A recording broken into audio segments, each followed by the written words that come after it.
Olá! Neste vídeo, no âmbito da disciplina de História, vamos falar sobre o Holocausto e os campos de concentração. O Holocausto teve início em 1933 e estendeu-se até 1945, a altura em que os nazis assumiram o controle do governo alemão e desenvolveram práticas antissemitas. Tem como significado o sacrifício pelo fogo e atualmente está associado à perseguição e ao constante extermínio de judeus por parte do governo nazi. O antissemitismo é uma ideologia de Hitler que tem como princípios o preconceito e a discriminação contra pessoas de determinadas etnias, culturas ou religiões. Atribui aos judeus uma posição inferior, recusando que façam parte da nação em que residem. O antissemitismo é geralmente considerado uma forma de racismo e tem sido caracterizada como uma ideologia política que une grupos distintos que se opõem ao liberalismo. Para além dos judeus, eram também perseguidos pelas autoridades alemãs os ciganos, os deficientes físicos e mentais, e os eslavos, polacos, russos, etc. Eram ainda perseguidos os comunistas, socialistas, as testemunhas de Jeová e os homossexuais. Os nazis espalharam-se pela Europa, perseguindo e matando milhões de pessoas de outros povos. Cerca de 3 milhões de prisioneiros de guerra soviéticos foram assassinados. Os alemães queriam acabar com a alta sociedade intelectual polaca, judaica e não judaica e obrigar os cidadãos polacos e soviéticos a irem para o trabalho forçado na Alemanha e parte ocupada na Polónia, onde trabalhavam como escravos e na maioria das vezes morriam em horríveis condições. As autoridades alemãs focaram-se principalmente em perseguir homossexuais, quem se opunha ao nazismo, como comunistas, socialistas e sindicalistas, e quem acreditasse numa religião diferente. Durante este período, várias pessoas morreram devido a estarem presas e sofrerem maus tratos. O governo nazi criou ainda campos de concentração para prender quem se opunha à política e ideias do regime. Para conseguirem controlá-los e facilitar o exílio da população judaica, criaram também guetos, campos de transição e campos de trabalho onde era escravizada. Para além disso, criaram vários campos de exploração e trabalho forçado para não-judeus. A invasão alemã, URSS, em junho de 1941, as Einsatzgruppen, grupos operacionais subordinados à Schutzstaffel, conhecida como SS, atravessaram as fronteiras da Alemanha e realizaram assim um genocídio de judeus, ciganos e vários elementos do governo do Estado Soviético e do Partido Comunista. As unidades da SS e da polícia alemã assassinaram mais de 1 milhão de homens, mulheres e crianças judaicas, para além de centenas de milhares de pessoas de outras etnias, culturas e religiões. Entre 1941 e 1944, as autoridades nazis enviaram milhões de judeus da Alemanha para os campos de concentração, onde morreram nas câmaras de gás criadas para extermínio dos mesmos.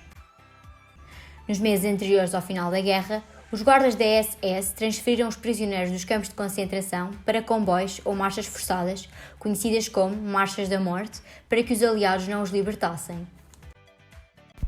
Com o avanço das forças aliadas, que atravessavam a Europa e enviavam vários grupos ofensivos contra a Alemanha, começaram-se a encontrar e libertar os prisioneiros dos campos de concentração, quando estes estavam no meio de transferências entre campos. Estes avanços das forças aliadas continuaram até o dia 7 de maio de 1945, o dia em que as forças armadas da Alemanha se renderam. Muitos dos sobreviventes do Holocausto e dos campos de concentração acharam abrigo nos campos para deslocados de guerra, liderados pelos poderes aliados. Entre 1947 e 1951, cerca de 700 mil sobreviventes emigraram da Europa para Israel e muitos dos outros judeus foram deslocados para os Estados Unidos da América e para outras nações, como por exemplo o Brasil. Um destes campos foi fechado em 1957. Devido aos crimes cometidos durante o período do Holocausto, foram devastadas grande parte das comunidades judaicas da Europa e acabaram por eliminar totalmente centenas de comunidades centenárias. Um dos campos de concentração com maior fama é o campo de Auschwitz, que se situa na Polónia. Estava dividido em 3 complexos, um de concentração, um de extermínio e, por último, um de trabalho escravo. Foi inaugurado a 20 de maio de 1940 e, ao longo dos anos, foi se expandindo. Morreram cerca de 1 milhão de pessoas em Auschwitz, sendo que em cada 10 vítimas, 9 pertenciam à comunidade judaica. O campo era composto por 4 grandes câmaras de gás, cada uma tinha uma capacidade total para 2.000 pessoas para serem mortas por asfixiamento. Na entrada do campo existia uma placa que dizia Arbeit macht frei, o que significa o trabalho liberta. No entanto, acontecia exatamente o oposto. O trabalho acabou por se tornar uma outra forma de genocídio, mortes em massa, designada pelos nazis de extermínio por meio de trabalho. Quando as vítimas eram selecionadas com o objetivo de serem escravizadas, eram imediatamente privadas da sua identidade, ou seja, as suas cabeças eram rapadas e era tatuado um número no seu braço esquerdo, que servia de registro, como se tratassem de objetos. As mulheres usavam um uniforme de trabalho e os homens tinham que usar calças e casacos listrados. Ambos recebiam calçados inadequados para os seus trabalhos e acabavam por dormir com as mesmas roupas com que trabalhavam, pois não tinham outras. Os prisioneiros ficavam alojados em barracões onde não existiam janelas ou qualquer outro tipo de isolamento de frio ou de calor. Não havia casas de banho, apenas um balde, e cada barracão continha cerca de 36 beliches de madeira, em cada um dormiam 5 ou 6 prisioneiros. Por sua vez, o número de prisioneiros alojados num único barracão chegava a ser 500. A comida servida era uma sopa feita com carne e vegetais podres, alguns pedaços de pão, um pouco de manteiga e ainda costumavam ter uma bebida amarga semelhante ao café e ao chá. Dadas estas condições, as pessoas enfraquecidas acabavam por apanhar muito facilmente doenças contagiosas que se espalhavam pelo campo. Os prisioneiros tinham diversas funções, nomeadamente a manutenção do campo, da cozinha ou da barbearia, e, normalmente, as mulheres organizavam as pilhas de sapatos, roupas e outros pertences de outros prisioneiros recém-chegados.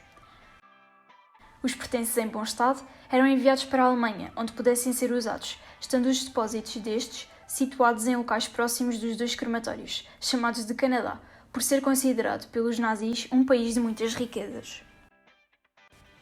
Para além dos trabalhos realizados dentro dos campos, os escravos podiam ainda trabalhar em minas de carvão, pedreiras e em projetos de construção como túneis ou canais. Trabalhavam sem qualquer proteção contra o frio e sob os olhares atentos dos guardas. Por fim, removiam também a neve das estradas e ainda os escombros das ruas e das cidades atingidas por bombardeamentos aéreos. Alguns trabalhavam ainda em fábricas na produção de armas e outros produtos para serem utilizados pelos alemães na guerra. Era praticamente impossível fugir deste campo de concentração, visto que era cercado por arame farpado, eletrificado e existiam guardas equipados com metralhadoras e rifles automáticos no alto das torres de vigia, que controlavam tudo o que os prisioneiros faziam e podiam aplicar-lhes duros castigos. Para além de serem maltratados pelos guardas, podiam ser agredidos por colegas escolhidos pelos mesmos para supervisionar os outros em troca de favores. Muitos homens, mulheres e crianças foram utilizados como cobaias para as experiências médicas. Algumas tinham como objetivo descobrir melhores tratamentos médicos para os soldados e aviadores alemães. Outras consistiam em aperfeiçoar os métodos de esterilização para quem os nazis consideravam inferiores. Muitas destas pessoas morreram durante a realização das experiências ou após a conclusão destas, devido ao facto de os seus órgãos serem removidos para outros estudos. Por último, grande parte dos prisioneiros apenas sobrevivia de algumas semanas a poucos meses, pois os que estavam muito fracos e doentes para trabalhar eram condenados à morte nas câmaras de gás. Outros cometiam suicídio, atirando-se contra os arames eletrificados, ou então pareciam cadáveres ambulantes. O seu corpo e espírito estavam destruídos. Contudo, ainda havia quem sobrevivesse, como é o caso de Judith Rosenzweig.